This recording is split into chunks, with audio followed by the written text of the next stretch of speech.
ആവേശം അലയടിച്ച വയനാട്ടിൽ LDF തെരഞ്ഞെടുപ്പ് റാലി. വയനാട് ലോക്സഭാ മണ്ഡലം LDF സ്ഥാനാർത്ഥി PP സുനീറിന്റെ പ്രചാരണാർത്ഥം കൽപ്പറ്റയിൽ സംഘടിപ്പിച്ച റോഡ് ഷോയിലും റാലിയിലും പതിനായിരങ്ങളാണ് അണിനിരന്നത്.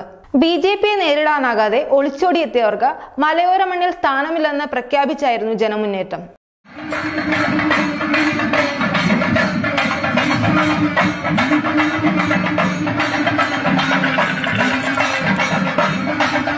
അങ്ങാടി ചെങ്കടലായി, വാദ്യമേളങ്ങൾ കൊഴുപ്പേകി, 1.25 ലക്ഷത്തോളം പേർ റോഡിലൂടെ ഒഴുകി നീങ്ങി.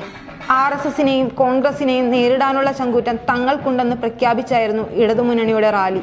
ജനാവലിയുടെ കുത്തൊഴുക്കിൽ നഗരം നിശ്ചലമായി. പാതയോരങ്ങളിലും കെട്ടിടങ്ങൾക്ക് മുകളിലും ആൾക്കൂട്ടം നിറഞ്ഞു. രാജ്യത്തിന്റെ മതേതര ഐക്യത്തിന് കളങ്കം ചാർത്തിയ കോൺഗ്രസിനും രാഹുലിനും വോട്ടിലൂടെ മറുപടി പറയുമെന്ന് വോട്ടർമാർ വിളിച്ചു പറഞ്ഞു. വയനാടിനെ പാകിസ്ഥാൻ എന്ന് വിശേഷിപ്പിച്ച് നാടിനെ അപമാനിച്ച BJP അധ്യക്ഷൻ അമിത് ഷാക്കും വയനാടൻ ജനത മറുപടി നൽകി.